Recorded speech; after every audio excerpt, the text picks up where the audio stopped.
Good morning, Chain Gang. Chanelinked here. I'm going on a nice little Sunday, rainy, dreary Eeyore kind of ride. This vlog is actually long overdue. Now I know I've explained the story of how I got my first bike, I think twice, but I've never really said like why. Oh shit. A couple of subscribers over the years that I've been vlogging have asked me like, oh, I should do a video on, why I got the R1. Because everyone said I was fucking crazy. Uh-oh, cops. They know I'm here.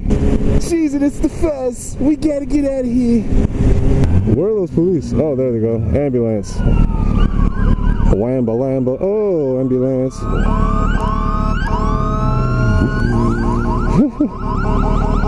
Man, that guy's crazy. He's got a Cooper Shell backpack, and he didn't respect the fact that the ambulance was going for the right of way. Or if you think you want to ride a bike, just take the class. It's like, if you're over the age of, I think, 18, you have to pay 250 bucks. And it is worth it tenfold. I would have paid 2,500 bucks. I'm glad I didn't have to. I'm just saying, it's that valuable to you because you learn emergency skills, you learn basic riding instruction, you learn group riding skills. They tell you a lot of things about the bike and about yourself that you need to know before you get on any bike, let alone a 1000cc bike. So, if you're a brand new rider, never ridden a bike before, would I recommend that you ride an R1? Sure, why not? It's like, it's your money. I'm not going to be able to stop you from doing it anyway. And I've seen it happen, I've seen people say, oh, should I get an R1? Yeah, get an R1, because if I said no, you're probably going to do that shit anyway, because that's how people are. They do what they want. So if I can coach you through it, let me show you the way. Do I think you should do it? If you can avoid it, I wouldn't do it, to be honest. If it is possible for you to get on any other bike, smaller CC bike is your very first bike, I would suggest doing that, just for the safety reasons, Yes, I started on an R1, as in a technicality. Like, my first bike that I owned was an R1. That wasn't the first bike I ever rode. The first bike that I rode was a 250cc Honda Honda Rebel in the motorcycle safety class. That was the first bike that I rode, and I rode it for roughly about 10 hours over 2 days, in the motorcycle safety class. So that was my first bike that I ever rode, was a 250cc Honda Rebel, as technically speaking, because I took the safety class. And it helped me build up enough of a riding foundation that when I got on the R1, I was able to ride it without doing like dumb shit. Like, I eliminated a lot of the mistakes that I probably would have made, on the R1 by doing them on the 250 and then learning, what to do in those situations. Alright, so where was I? Train of thought. Get your shit together, motherfucker. But getting back to bikes, so I spent almost a month just wrenching on the bike, trying to get it able to ride in the first place before I even started riding. So I think that doing that has kind of, it made me say, like, okay, this isn't just some overnight shit. I'm gonna have to, take care of this bike. Like, from day one, it was instilled in me. From my very first ride, I had already put in a month's worth of time on just getting the bike ready to ride. So I wasn't out there trying to do anything dumb or trying to like do wheelies and stoppies on my first day just because I had an R1. As much as you want to show off, knowing that you have the power, like every time you see another bike, you're like, oh, I bet you that's a 600. Let me go beast on this dude. You want to do it. I don't know why. Like, we as human beings love to show off like that. I don't know what it is, but that's just a part of human nature, I guess. Like, some people like to shit on other people to feel better about themselves, and I mean, it's insecurity, to be honest. But like, when I first got my bike, every time I saw like another bike, I wanted to show off how cool my bike was, and my bike was beat the fuck up. Like, it was bad. Like, we had to do so many things to that bike just to get it running, but I was still proud of it. So anyway, as a brand new rider, like you've never ridden before, I would not suggest starting your rider experience on a 1000cc motorbike or higher. there. Like, you just don't want to do it.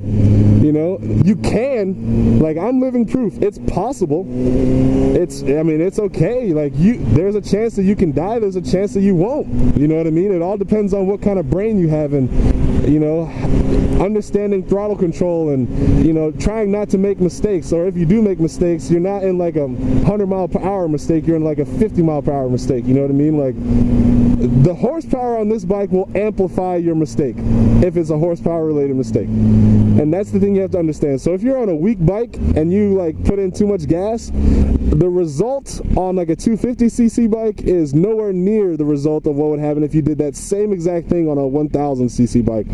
So, man, get this shit off my face. Fuck. The trick is just make all your mistakes early. Like, before you upgrade to a 600 or a 1000, you need to get yourself into and out of a bunch of situations. And when I say get yourself into, I don't mean, well, let me see what it's like to just drive towards a wall and force myself to brake. Like, don't do it that way. Go into an open parking lot and practice emergency situations. When it rains, go take your bike out to like Costco at 2 in the morning and just practice braking in the rain at different speeds.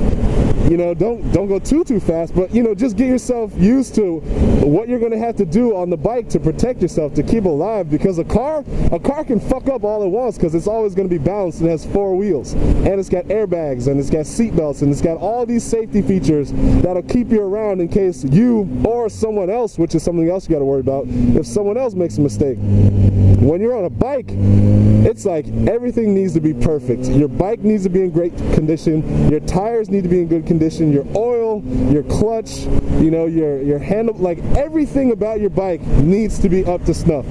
That's just your bike, you know. Then you, the rider, have to understand the mechanics of the bike. You have to know how your bike is going to perform and how your bike is going to react in different situations.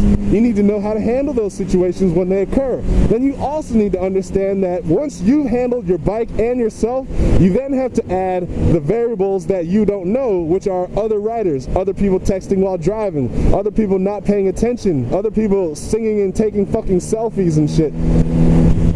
You know, like, accidents just happening. And sometimes, you know what, like, one thing I don't like about bikes is, like, anytime someone in a car makes a mistake, they get like up in arms and like ready to fight. Like, oh, what the fuck? Oh man, you cut me off. Oh, I'm gonna fucking kill. Like, I see it in like every video.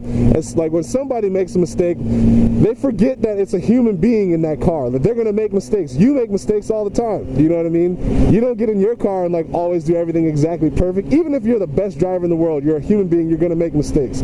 So understand that, one, people may not have seen you, but you don't have to get all mad and fucking try to start fights. Like, oh my god, motherfucker, I'm gonna kill you, but bitch, you fucking ran over me if I didn't have like, yes, people make mistakes, so you have to watch out for that. It's your responsibility just as much as it is theirs.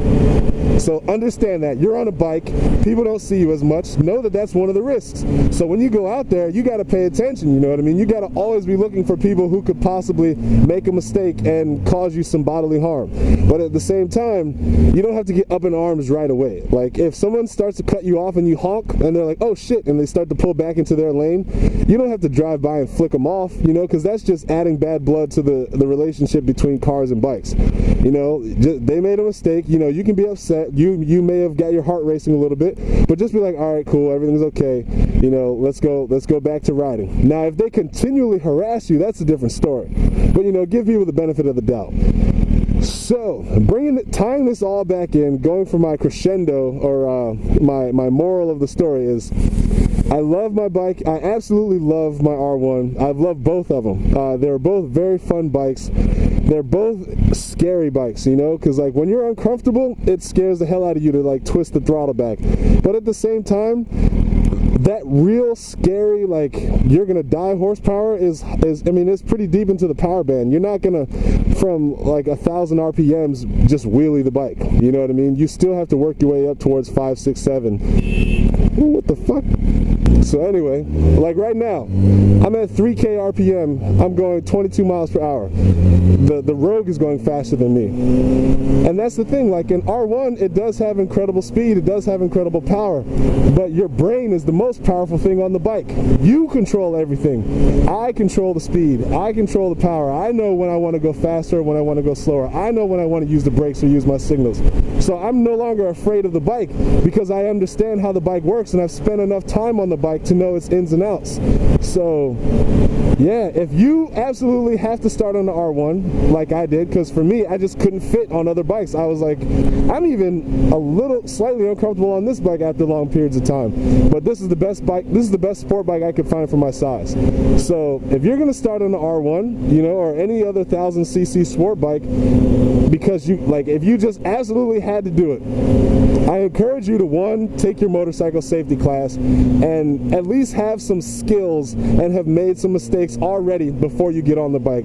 Two, like for your first couple of months, don't go on the highway, just go on surface streets, you know, like 1-lane streets, 2-lane streets in neighborhoods and stuff, and just get yourself comfortable with the bike, get acclimated with what the bike can do, with how flickable it is, you know, with how the power works in relationship to the throttle and your wrist angle and all that stuff. Put yourself in some practice situations. Find a more experienced rider to take you through stuff, you know what I mean? Find someone to follow, because it's easy to get information from them as they're riding, so you know what to do while you're riding. And get yourself to the point where you really feel like, okay, I'm confident, I can start doing this on my own, I can start doing some highway riding. You know, take it seriously and be an adult. That's all I can say, because this could be the best time of your life while riding your bike, but it could also be the end of your life because you're doing stupid shit. So with all that said, this is like 20 minutes worth of vlogging here. I'm gonna cut out. And United States Navy, thank you for your support, thank you for your sacrifice, and you know, defending this great nation of ours, allowing people like me to motovlog. So I appreciate it. There guys, Chanelinked out. Mama say, mama sa, mama kum sa, mama say.